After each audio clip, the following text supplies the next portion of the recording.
Hello दोस्तों, आज की इस वीडियो में जानने वाले हैं राजस्थान की लोक कथाओं में प्रचलित प्रेम कहानी महेंद्र और मूमल की प्रेम कहानी के बारे में। तो चलिए शुरू करते हैं दोस्तों आज की इस कहानी को। आज की इस कहानी में हम बात करने वाले हैं महेंद्र और मूमल की प्रेम कहानी के बारे में। यह कहानी राजस्थान का एक प्रसिद्ध मार्मिक प्रेम आख्यान है, जिसमें अमरकोट के राजा हैं बीसलदेव सोढ़ा, उनके पुत्र महेंद्र व लोद्रवा जैसलमेर की राजकुमारी मूमल की प्रेम कथा वर्णित है। इस कहानी का कथानक इस प्रकार है कि गुजरात का शासक हमीर जडेजा अपनी ससुराल अमरकोट सिंध आया हुआ था। उसका विवाह अमरकोट के राणा बीसलदेव सोढ़ा की पुत्री से हुआ था। राणा बीसलदेव का पुत्र महेंद्रा व हमीर जडेजा हम उम्र थे, इसलिए दोनों में खूब जमती थी। साथ साथ खेलते थे, खाते पीते थे, शिकार करते थे और मौज करते थे। एक दिन दोनों शिकार करते हुए एक हिरण का पीछा करते करते दूर लोद्रवा राज्य की काक नदी के पास आ पहुंचे। उनका शिकार हिरण अपनी जान बचाने के लिए काक नदी में कूद गया। दोनों ने यह सोच के कि बेचारे हिरण ने जल में समाधि ली है, अब उसे क्या मारना, उसे छोड़ दिया। शिकार छोड़कर जैसे दोनों ने इधर उधर नज़र दौड़ाई तो नदी के उस पार उन्हें एक सुंदर बगीचा व उसमें बनी 2 मंजिली झरोकेदार मेड़ी दिखाई दी। इस सुनसान स्थान में इतना सुहावना स्थान देख दोनों की तबीयत प्रसन्न हो गई। अपने घोड़े नदी में उतार दोनों ने नदी पार कर बगीचे में प्रवेश किया। इस वीरानी जगह पर इतना सुंदर बाग देख दोनों आश्चर्यचकित थे कि अपने पड़ोस में ऐसा नकलिस्तान, क्योंकि अभी तक दोनों ने ऐसे नकलिस्तानों के बारे में सौदागरों से ही चर्चाएं सुनी थीं। उनकी आवाज़ें सुन मेड़ी में बैठी मूमल ने झरोके से नीचे झांककर देखा तो उसे गर्दन पर लटके लंबे काले बाल, भौहों तक तनी हुई मूछें, चौड़ी छाती और मासल भुजाओं वाले 2 खूबसूरत नौजवान अपना पसीना सुखाते दिखाई दिए। मूमल ने तुरंत अपनी दासी को बुलाकर कहा कि नीचे जाओ और नौकरों से कह इन सरदारों के घोड़े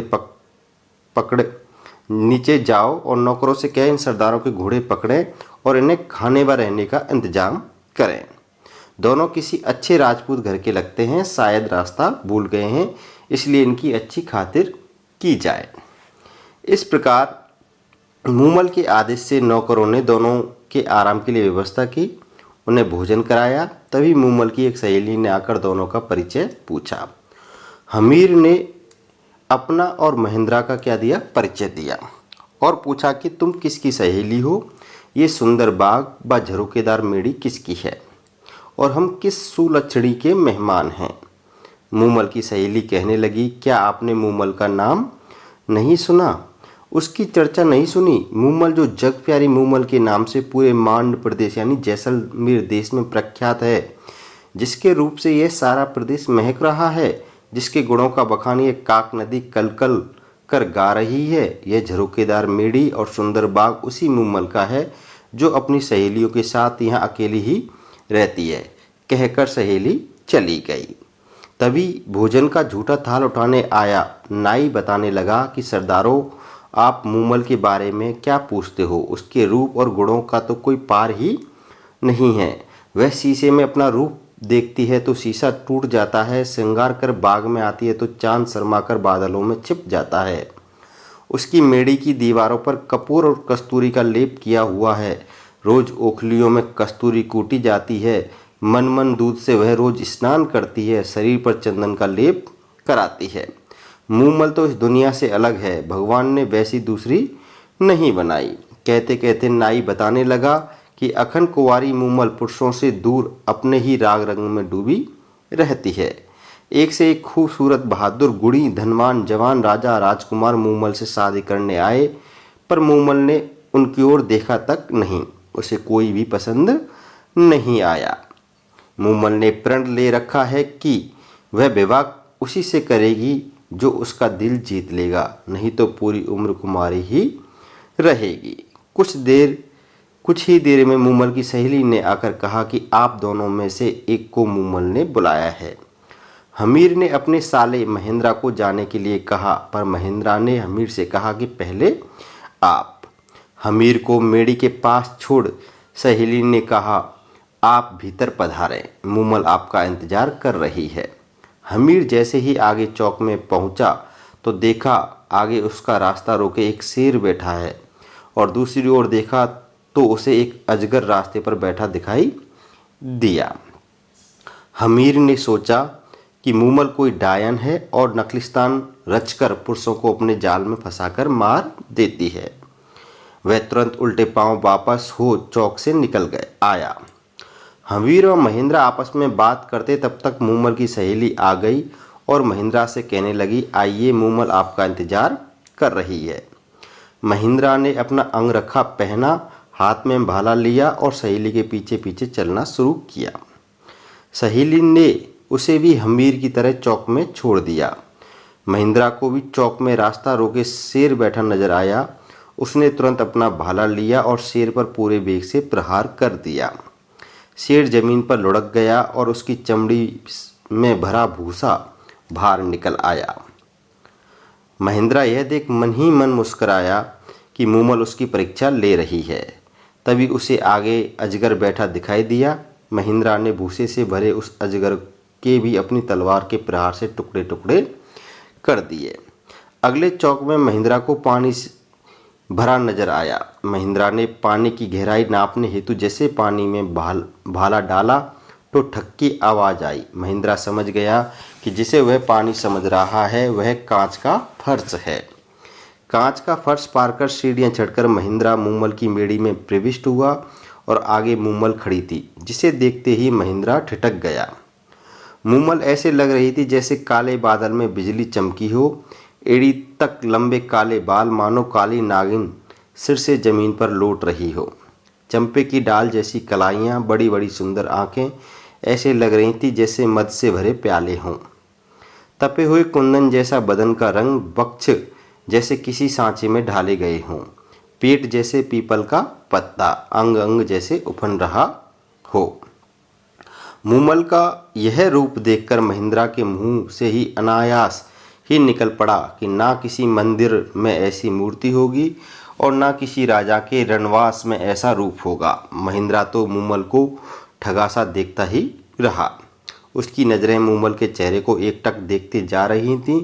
दूसरी ओर मूमल मन ही मन कह रही थी कि क्या तेज है इस नौजवान के चेहरे पर, नैन तो नैन क्या खंजर हैं।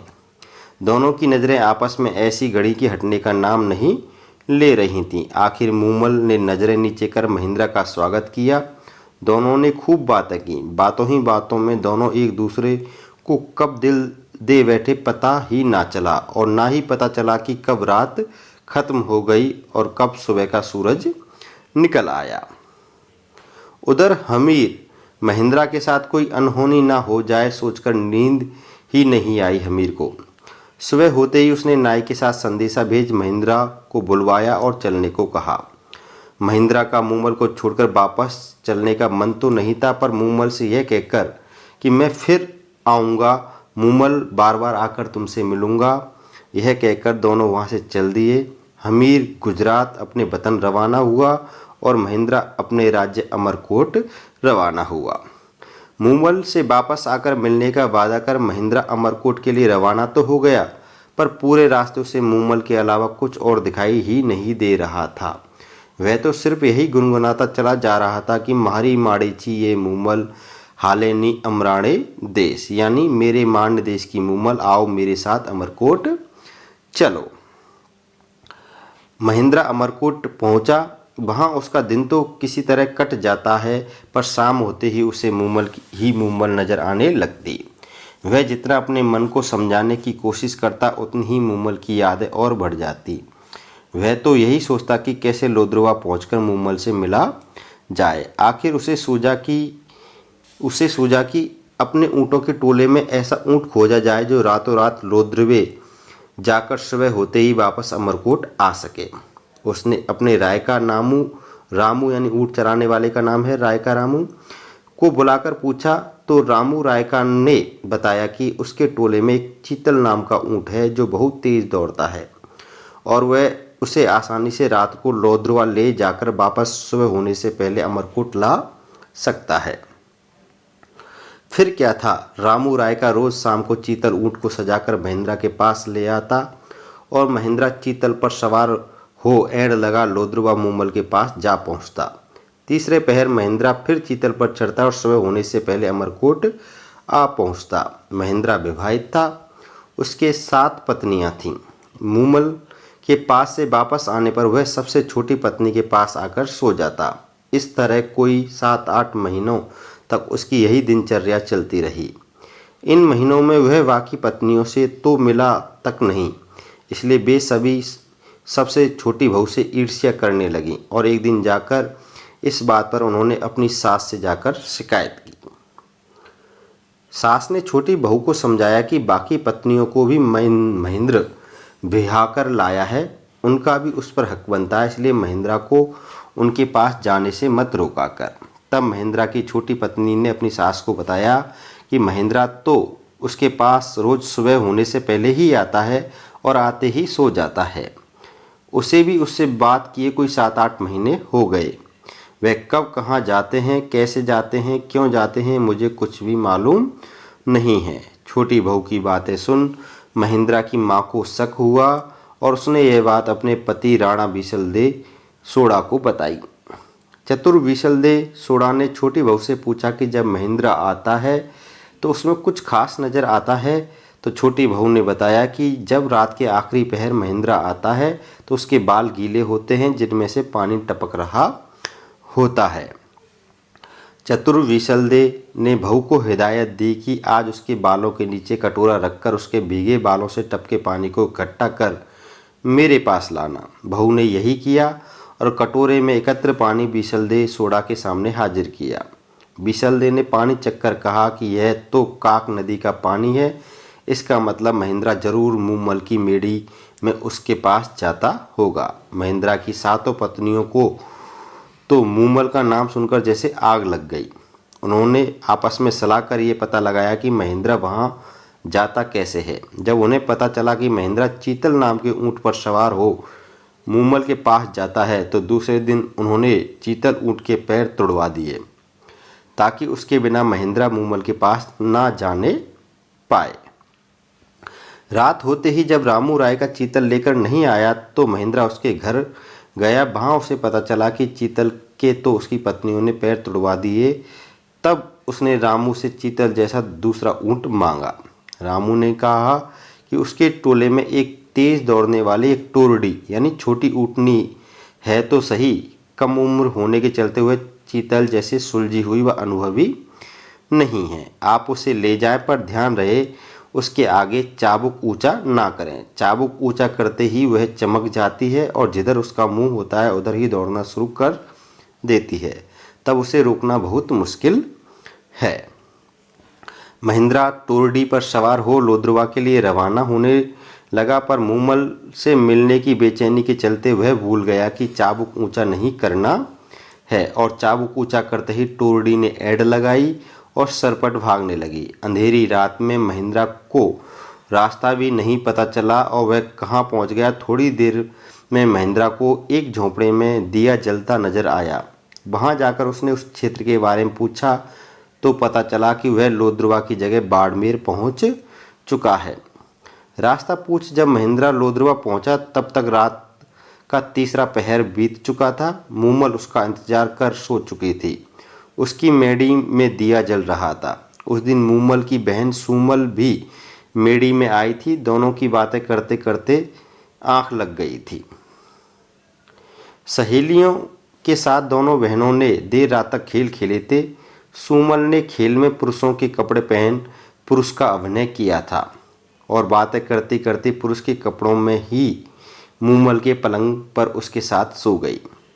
महेंद्रा मूमल की मेड़ी पहुंचा। सीढ़ियां चढ़ जैसे ही मूमल के कक्ष में घुसा तो देखा कि मूमल तो किसी पुरुष के साथ सो रही है। यह दृश्य देखते ही महेंद्रा को तो लगा जैसे उसे एक साथ हजारों बिच्छुओं ने काट खाया हो। उसके हाथ में पकड़ा चाबुक वहीं गिर पड़ा और जिन पैरों से आया था उन्हीं से चुपचाप बिना किसी को कुछ कहे वापस अमरकोट लौट आया। वह मन ही मन सोचता रहा कि जिस मूमल के लिए मैं प्राण तक न्यौछावर करने के लिए तैयार था वह मूमल ऐसी निकली। जिसके लिए मैं कोसों दूर से आया हूँ वह पर पुरुष के साथ सोई मिलेगी, धिक्कार है ऐसी औरत पर। सुबह आँख खुलते ही मूमल की नज़र जैसे महेंद्रा के हाथ से छूटे चाबुक पर पड़ी। वह समझ गई कि महेंद्रा आया था पर शायद किसी बात से नाराज होकर चला गया। उसके दिमाग में कई कल्पनाएं आती रहीं। कई दिनों तक मूमल महेंद्रा का इंतजार करती रही कि वो आएगा और जब आएगा तो सारी गलतफहमियां दूर हो जाएंगी। पर महेंद्रा नहीं आया। मूमल उसके वियोग में फीकी पड़ गई। उसने श्रृंगार करना छोड़ दिया, खाना पीना भी छोड़ दिया। उसकी कंचन जैसी काया काली पड़ने लगी।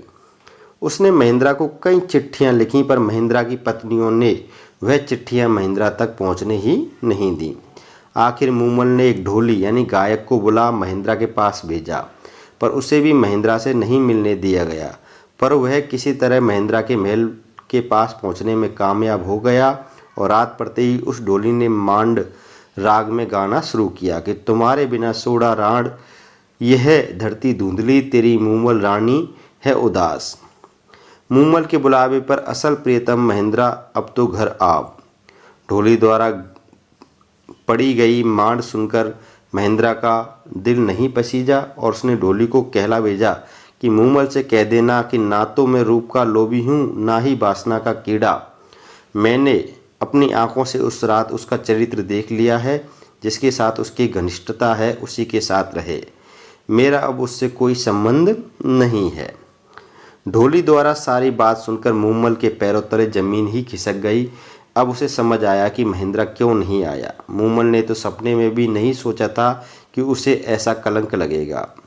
उसने तुरंत अमरकोट जाने के लिए रथ तैयार करवाया ताकि अमरकोट जाकर महेंद्रा से मिल उसका वहम दूर किया जा सके कि वह कलंकिनी नहीं है, उसके सिवाय उसका कोई नहीं है।